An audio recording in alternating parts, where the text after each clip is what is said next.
விஜயா எப்பயுமே வந்து பார்த்தீங்க அப்படின்னா வந்து ஒரு பணத்தாசை பிடிச்சவங்க அப்படிங்கிறது நமக்கு தெரியும். ஆனா நமக்கு இந்த கதையில இருக்கக்கூடிய முக்கியமான கேள்வி என்ன அப்படின்னா வந்து அண்ணாமலை நியாயம் பேசுறவரு. அண்ணாமலை வந்து ரொம்ப நல்லவரா இருக்கவரு.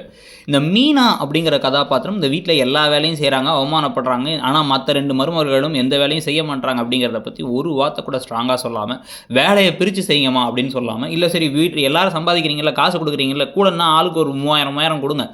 10,000 வந்து நம்ம வந்து வீட்டுக்கு வேலைக்கு ஒரு ஆள் போட்டுக்கலாம் அப்படின்னா சொல்லலாம். எதையுமே பண்ணாம இருக்கிறதே வந்து அந்த கதையில நமக்கு ஒத்து வராத விஷயமா இருந்துச்சு. இதுல இந்த கதையில அந்த மாரி இருக்கிற பிரச்சனைகளுக்கு ரூம் பிரச்சனையாகட்டும், ரூம் இல்லாம வாசல்ல கட்டில போட்டு படுத்து கிடக்குறாங்க. இவங்கனால நிம்மதியா ரூம்குள்ள உட்காந்துருக்காங்க.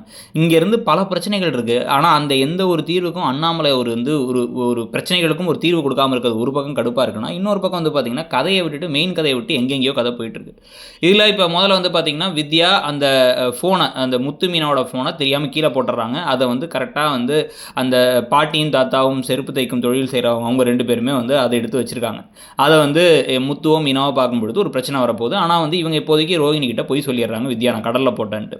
இதில் மனோஜோட கடைக்கு வந்து பார்த்தீங்கன்னா 3 மந்திரிச்ச முட்டை யாரோ கொடுக்க, இதை வச்சு உங்களுக்கு செய்வன செய்கிறாங்கன்னு வந்து அவரோட ஃப்ரெண்டு வேற கரெக்டாக வந்து சொல்ல, உடனே இதை பார்க்க அவர் ஜோசியர்கிட்ட போனால் அவர் வந்து உனக்கு யார் இருக்கிறதுலே ரொம்ப பிடிக்கும்னா எங்கள் அம்மாவை தான்ட்டார் அவர். உடனே அப்போ சரி ஓகே அப்படின்னு சொல்லிட்டு உங்கள் அம்மாவை வந்து நீயும் உங்கள் அம்மாவும் சேர்ந்து ஒரு நாள் ஃபுல்லாக விரதம் இருந்து உங்கள் அம்மா மஞ்சள் புடவை நீ வந்து வேப்பிலையை கட்டிக்கிட்டு ஏதோ சுற்றி வரணும் பிரகாரத்தை தீச்சட்டி எடுக்கணும்னு வேற சொல்கிறாங்க. பூச்சட்டி எடுக்கணுங்கிற பூச்சட்டினா ஃப்ளவர் வேஸா அப்படின்னா இல்லை தீச்சட்டி அப்படின்னு அந்த பழைய காமெடியெல்லாம் போட்டாங்க. இதுக்கு நடுவில் வேற வந்து வீட்டில் எல்லாத்துக்கும் ஷாக் அடிக்கணும் ஒரு காமெடி. இதில் மீனாவை துரத்திக்கிட்டே வரவர் வேற வந்து உங்களை பார்த்ததுக்கப்புறம் தான் எல்லாமே எனக்கு நல்லதாக நடக்குது, நீங்கள் ரொம்ப ராசியானவங்கன்னு முத்து சொல்லி கொடுத்த டைலாக்கை சொல்கிறதுனால வரப்போகிற காமெடி அப்படின்னு பல காமெடி ட்ராக் வேறு சைடில் ஓடிக்கிட்டு இருக்கு. இதை வச்சு நான் கதையை இழுத்து இழுத்து கொண்டு போனாலும் கூட மெயின் ட்ராக்கெல்லாம் வராது போல் இப்போதைக்கு. வர மாதிரி காமிச்சு நம்மளை வந்து பயமுறுத்தி அதுக்கப்புறமா ஒன்றும் இல்லை லுல்லாய்க்குன்னு சொல்லுவாங்க போல். உங்களுக்கு என்ன தோணுது?